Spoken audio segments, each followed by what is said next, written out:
दोहा number 25 में गोस्वामी जी कहते हैं इस किष्किंधा कांड में, बद्री बन कहूँ सो गई प्रभु, आज्ञा धरि शीस, उर धरि राम चरण, जुग से बंदत अज ईस। प्रभु की आज्ञा सिर पर धारण कर और श्री राम जी के युगल चरणों को, जिनकी वंदना ब्रह्मा जी और महेश जी करते हैं, हृदय में धारण कर वह तपो मूर्ति जिसका नाम स्वयं प्रभा था, बद्री का आश्रम चली।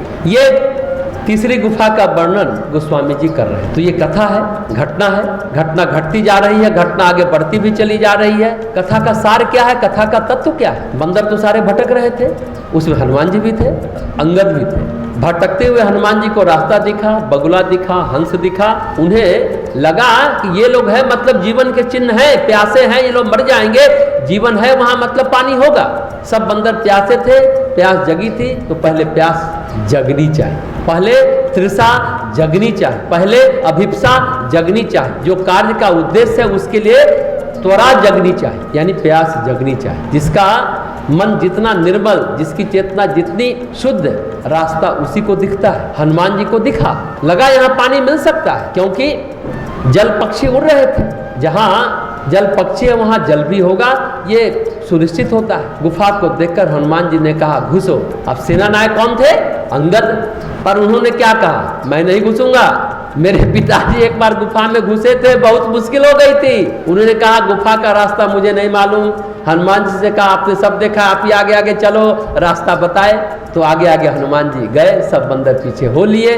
देखा बगीचा है, मंदिर है, एक सुंदर स्त्री उसमें बैठी है, तपो मूर्ति, उसका नाम है स्वयं प्रभा। इसका मतलब है जो स्वयं के प्रकाश से प्रकाशित हो, जिसे कहते हैं एल्यूमाइंड माइंड, स्व प्रकाशित मन। उसे किसी प्रकाश की आवश्यकता नहीं है, वह स्व प्रकाशित है। पतंजलि भी से स्फटिक जैसी निर्मल चेतना कहते हैं। तस्य प्रज्ञा ऋतम भरा। जब मन निर्मल हो जाता है तो आपके बाहर मार्ग खोजना नहीं पड़ता, आपका मन आपको रास्ता बताता चलता है। मन हो जाता है टॉर्च, मन हो जाता है टॉर्च लाइट, रास्ता बताता है, मन चलते चलो चलते चलो। देखिए श्री अरविंद ने एक बात कही है, एक होता है माइंड, सामान्य मन, एक होता है इंट्यूटिव माइंड, अंतर्मन।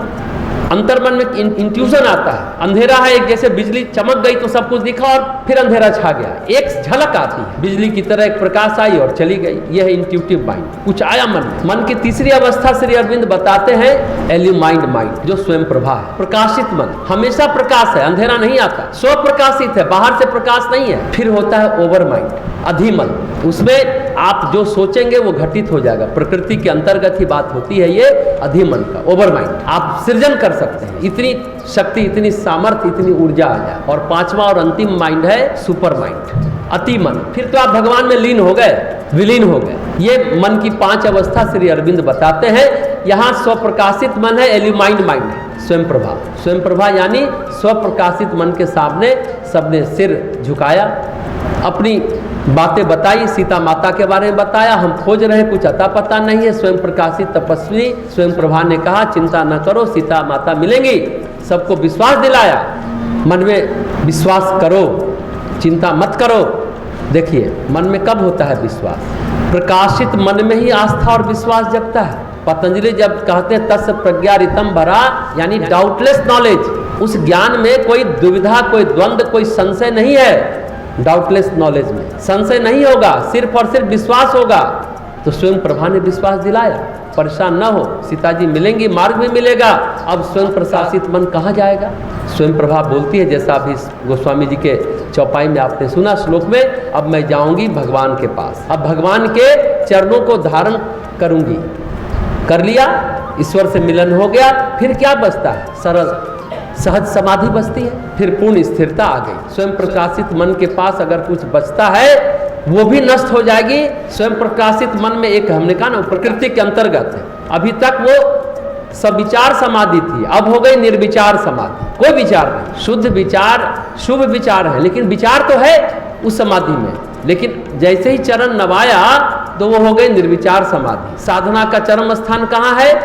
बद्रिका वन, बद्रिका आश्रम। अब बोलती है मैं अब वहां जाऊंगी, मतलब परमात्मा ने अपने सगुण रूप दर्शन करा दिया, भगवान राम का दर्शन की स्वयं प्रभा, और अब उसे निर्गुण प्राप्ति करनी है और निर्गुण प्राप्ति के लिए पूर्ण स्थिरता चाहिए।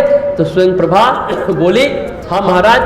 फिर बद्र का आश्रम वो चली गई, धर्मिक समाधि को वो पार कर गई, यानी साधना का चरण पूरा हुआ।